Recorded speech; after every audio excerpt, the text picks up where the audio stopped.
Slavery is illegal everywhere. Chains were broken. Laws were signed. History declared victory. So here's the uncomfortable question no one likes to ask. Why do more people feel trapped today than at any other time in history? Why do millions work longer hours, with more stress, for less security, yet cannot walk away? And why does the system collapse when people stop borrowing, not when they stop working? What if slavery didn't disappear? What if it evolved? Because somewhere along the way, physical chains were replaced with invisible ones, and almost no one noticed when it happened. To understand how debt replaced slavery, we need to rewind to a moment celebrated as moral progress. In the 18th and 19th centuries, slavery wasn't hidden. It was legal, explicit, and brutally honest. People were owned. Labor was extracted by force. Control was maintained through violence.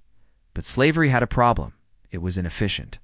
Slave owners had to house workers, feed them, control them, and manage rebellion. Entire systems depended on constant enforcement. And as industrial economies grew more complex, slavery became an obstacle to growth. Factories needed flexibility. Governments needed taxes. Banks needed borrowers. The system didn't want free people out of compassion. It wanted productive participants. That's where the transformation began. The abolition of slavery didn't end exploitation. It changed its structure. Instead of owning people, the system learned to own their future labor. This transition happened quietly, through contracts, wages, and credit. Former slaves became wage workers, but wages were barely enough to survive. To bridge the gap between income and living, people borrowed.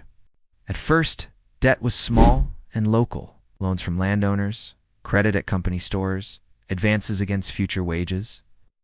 But one idea changed everything. Debt doesn't need force.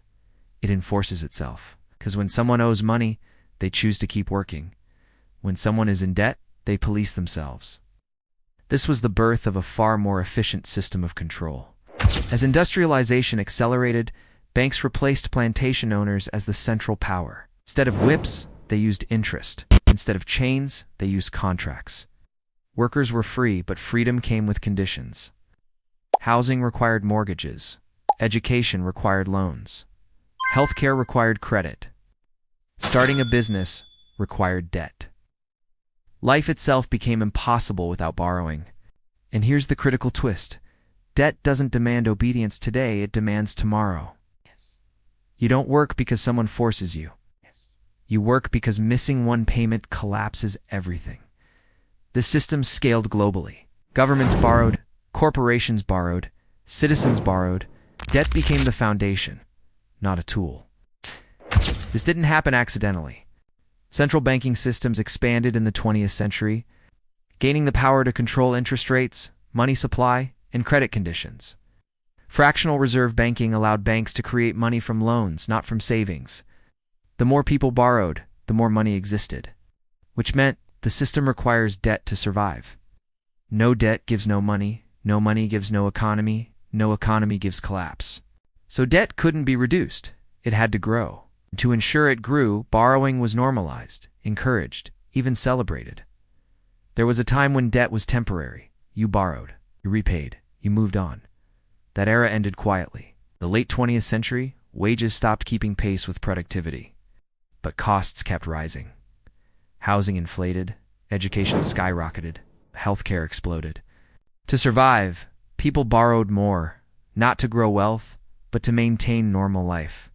Debt became generational. Parents passed it to children. Governments passed it to citizens. Nations passed it to the unborn. At this point, something irreversible happened. Debt stopped being a bridge. It became a cage. Look at the psychological impact. People can't quit jobs they hate. They can't take risks. They can't stop working even when burned out. It's not because someone stops them, but because debt does. This is control without guards, compliance without violence, slavery without ownership. And unlike historical slavery, this system convinces people they chose it. I signed the contract, I took the loan. It's my responsibility. That belief is the lock. Every generation proposes solutions: debt forgiveness, higher wages, lower interest rates, financial education. But each fix avoids the root problem. Lower rates create bubbles. Later wages increase inflation. Forgiveness resets the cycle, then restarts it. Why? Because the system itself is debt-based. Fixing debt would collapse it. So instead, the system treats symptoms while protecting structure. People stay trapped, not by cruelty, but by design. Look at today's data. Most people live paycheck to paycheck. Average debt per household is at historic highs. Entire economies rely on consumer borrowing to grow. When people reduce spending, recessions begin.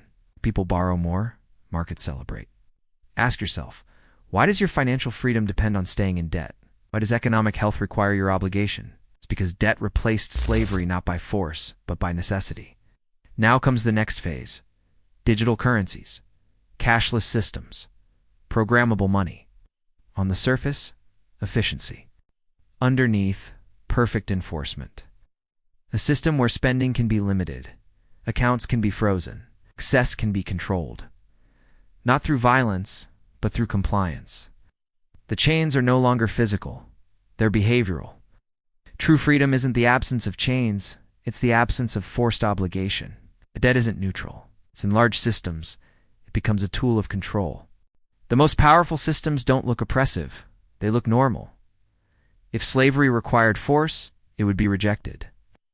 But if it feels voluntary, if it feels normal, if it feels like responsibility, who would ever fight it? So here's the question to leave you with. If your future labor is already promised, how free are you really? If this perspective challenged what you thought you knew about freedom, work, and money, subscribe, because the chains you don't see are always the hardest to break.